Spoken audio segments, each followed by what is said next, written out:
Hello friends, मैं हूं रुपेश वर्मा और स्वागत है आपका एपिसोड 68 में। बात है 2011 की, जब सिल्क रोड नाम का एक anonymous market place platform launch किया गया था।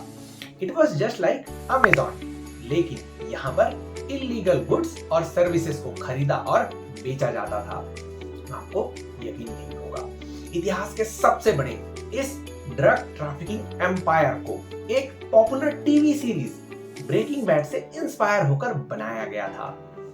देखते ही देखते 2 साल के अंदर ही इस प्लेटफॉर्म के थ्रू 1.2 बिलियन डॉलर्स के ऑर्डर्स डिलीवर किए जा चुके थे। यहाँ पर न सिर्फ ड्रग्स बल्कि fake passports, counterfeit currency, cyanide poison, deadly weapons और यहाँ तक कि ह्यूमन किडनी जैसे बॉडी पार्ट्स को भी ट्रैफिक करने का बिजनेस तेजी के साथ फ्लरिश कर रहा था।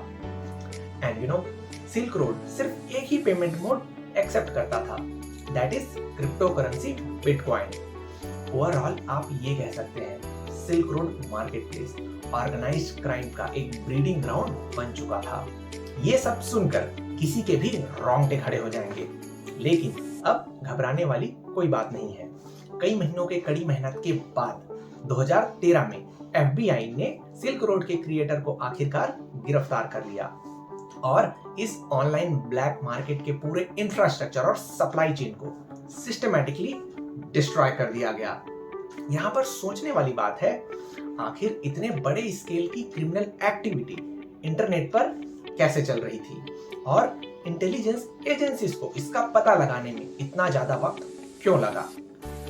मोर importantly, why is it a matter of concern even today? एक बात तो पक्की है, Silk Road website was right there as a part of World Wide Web, लेकिन गूगल जैसे स्टैंडर्ड सर्च इंजन्स इसे ढूंढ निकालने में सक्षम नहीं थे। Why exactly? चलिए समझते हैं। आपको याद हो, एपिसोड 55 में हमने डिस्कस किया था एक सर्च इंजन इंटरनेट के सभी पब्लिक वेबसाइट्स के कंटेंट को डाउनलोड करके अपने मैसिव डेटाबेस में स्टोर करके रख लेता है। इसे इंडेक्सिंग कहते हैं। ऐसे वेब रिसोर्सेज को सरफेस वेब कहा जाता है, जिन्हें आप कभी भी बिना किसी रिस्ट्रिक्शंस के एक्सेस कर सकते हो, जैसे विकिपीडिया। आपको पता है, इंटरनेट में अवेलेबल टोटल इंफॉर्मेशन का सिर्फ 10% ही सरफेस वेब के पास होता है। नेक्स्ट, वर्ल्ड वाइड वेब का वो पार्ट जिसके कंटेंट की normal web search engines indexing नहीं कर पाते, उसे डीप वेब कहा जाता है। यूजुअली डीप वेब के कंटेंट पासवर्ड प्रोटेक्टेड रहते हैं, जैसे आपका webmail, online banking and social media profiles, जिन्हें एक्सेस करने के लिए आपको रजिस्ट्रेशन और ऑथराइजेशन की जरूरत पड़ती है। आज इंटरनेट का ऑलमोस्ट 90% भाग डीप वेब रिसोर्सेज ने ले रखा है। नाउ पे अटेंशन हियर, मैंने कहा ऑलमोस्ट 90%, इसका मतलब there is a grey area which neither belongs to the surface web nor the deep web. जी हाँ, इलीगल और क्रिमिनल एक्टिविटीज के इस हॉट बेड को डार्क वेब या डार्क नेट कहा जाता है। गूगल और बिंग जैसे स्टैंडर्ड सर्च इंजन्स का इंडेक्सिंग करना तो छोड़िए, इन सर्च इंजन्स के लिए डार्क वेब में क्रॉलिंग करना तक इम्पॉसिबल है। डार्क वेब कंटेंट को एक्सेस करने के लिए यूएस नेवी ने एक स्पेशलाइज्ड ब्राउजर डेवलप किया है, जिसे द अनियन राउटर कहा जाता है। इसके साथ ब्राउजिंग एक्सपीरियंस की खास बात है, यहाँ पर यूजर और डेवलपर दोनों की आइडेंटिटी और फुटप्रिंट्स को ट्रैक नहीं किया जा सकता। दिस इंप्लाइज आप डार्क वेब में जाकर कुछ भी खरीदो या बेचो या सबको हिला देने वाला कोई पोस्ट डालो, किसी को कुछ पता नहीं चलेगा। अब आपको समझ में आ रहा होगा सिल्क रोड एम्पायर कैसे डेवलप हुआ था। अगर देखा जाए तो dark web, being the unregulated online space, used to be a heaven for all the criminal activities, जिसे साइबर स्पेस का अंडरवर्ल्ड माना जाता था। Thankfully, the situation is not that bad today.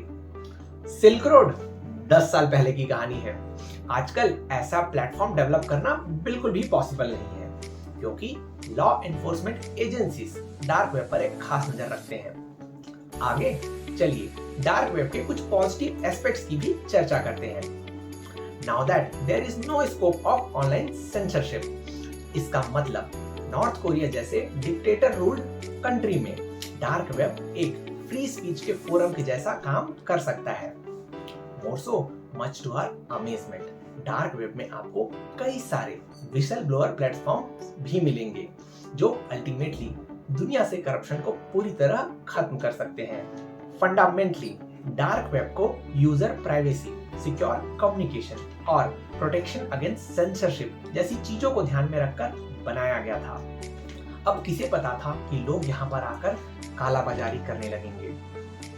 And that's a rap for the dark web and for the year 2023। आपको आज का session कैसा लगा मुझे कमेंट करके जरूर बताएं। एक एक्साइटिंग एपिसोड के साथ आपसे फिर मुलाकात होगी नए साल में। तब तक keep commenting, keep sharing. Happy Sunday, happy learning, and I wish you a beautiful happy new year eve.